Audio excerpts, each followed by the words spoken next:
Mais l'heure est venue de jouer. Nostalgique des jeux de l'Antiquité, vous aimiez assister à la lente agonie des gladiateurs opposés à des tigres féroces contre lesquels ils n'avaient aucune chance. Vous allez adorer Burn to be Alive, ce combat qui oppose chaque après-midi l'historienne Clémentine Portier-Keltenbach et l'animateur télé égérie des pommes de terre princesse, Stéphane Bern. Première question, c'est la galanterie oblige, on commence par Stéphane.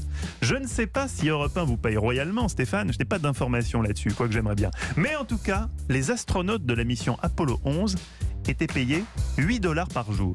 Vrai ou faux? Je dirais à pile ou face parce que j'ai aucune idée, mais je dirais oui, 8 $ par jour. 8 $ pour aller Ouais. sur la Lune. Oui, parce que oui.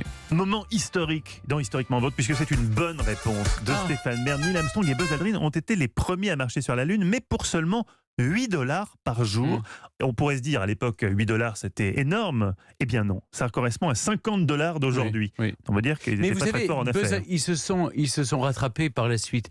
Parce que j'ai connu Buzz Aldrin. Non mais, ok, Mais oui, j'ai il l'impression était au de transfert du cœur de faire de le Louis vieux crouton. Je l'ai connu et il se faisait payer très cher pour assister Pourquoi à des dîners. D'accord. Il vendait, si vous voulez, le fait qu'il soit monté sur la Lune. Ben oui, ben c'est normal. En même temps, s'ils étaient payés 8 $ par jour pour faire ce qu'il a fait, Oui, moi mais aussi j'aurais après, essayé il de s'est compenser rattrapé derrière. tout au long de sa vie. Oui, certains présidents font ça aussi. Oui. Question numéro 2 pour vous, Clémentine. La CIA, dans les années 60, a essayé de dresser des pigeons pour enregistrer des personnes dans la rue. Vrai ou faux? Dresser des pigeons, est-ce qu'on avait des systèmes de micro assez miniaturisés pour aller écouter de... Non, je dirais que ça ne devait pas exister, je dirais non.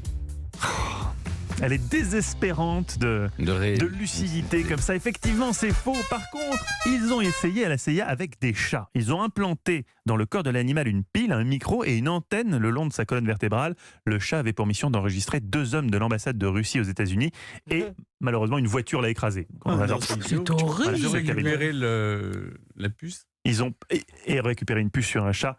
Vous savez que c'est difficile. Question numéro 3, elle va vous départager. Bob Hawke a été le Premier ministre de l'Australie entre 1983 et 1991.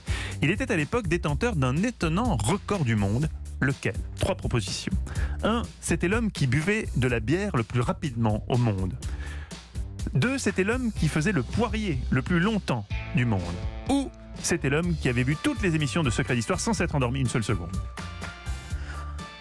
Clémentine, comme de toute façon ces questions sont débiles, on va. Elles sont historiquement vérifiées. Non mais, Moi, je vous en oui, prie, évidemment, Stéphane. mais En plus, c'est pas de l'histoire, c'est de l'actu, ça. En Oui. 91, il est encore en vie, si ça se trouve. C'est de l'actu monsieur. pour vous, pour moi c'est de l'histoire. Oui. Alors, vous dites quoi, Clémentine? Moi, je dirais le poirier, je trouve ça plus rigolo. Moi, je dis la bière. Vous dites la bière. Oui. Ouais, vous trahissez un peu vos propres penchants. Eh bien, c'est une bonne réponse, Stéphane. Eh ben La voilà. bière.